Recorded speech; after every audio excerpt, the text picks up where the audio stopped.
Tumagas at kumalat ang langis sa bahagi ng EDSA Kamuning matapos araruhin ng bus ang ilang barrier. Live mula sa EDSA, may unang balita si James Agustin. James, kumusta?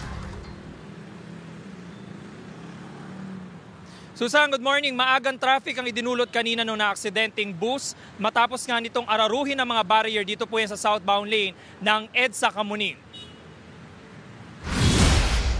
Wasak ang bumper ng bus na ito matapos araruhin ng mga plastic at concrete barrier. Nangyari ang aksidente papaakyat sa southbound lane ng EDSA Kamuning flyover, pasado alas 4 na madaling araw. Sa lakas ng pagkakabangga may ilang barrier na pumailalim sa bus.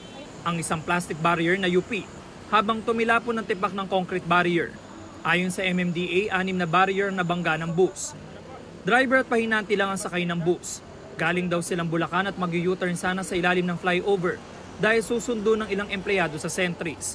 Bigla ko kumabig yung manubela ko umigas. Ito, kasi pailalim ako eh. Pag tiyapi ko, hindi ko na may gabig.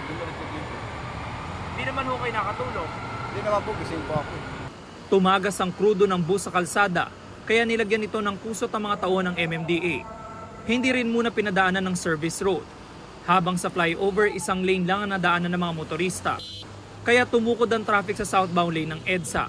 Ang tail end umabot sa kanto ng Quezon Avenue. Kinilangang gumamit ng forklift para maiangat ang harapang bahagi ng bus at matanggal ng MMDA ang mga pumailalim na mga barrier. Patuloy ang investigasyon ng QCPD Traffic Sector 4.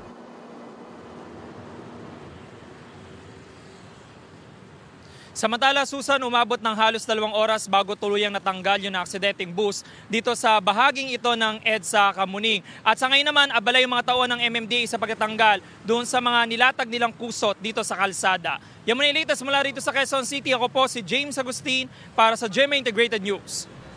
Mauna ka sa mga balita. Bisitahin at mag-subscribe sa GMA Integrated News sa YouTube. Sa mga kapuso abroad, samahan nyo kami sa GMA Pinoy TV at sa www.gmanews.tv.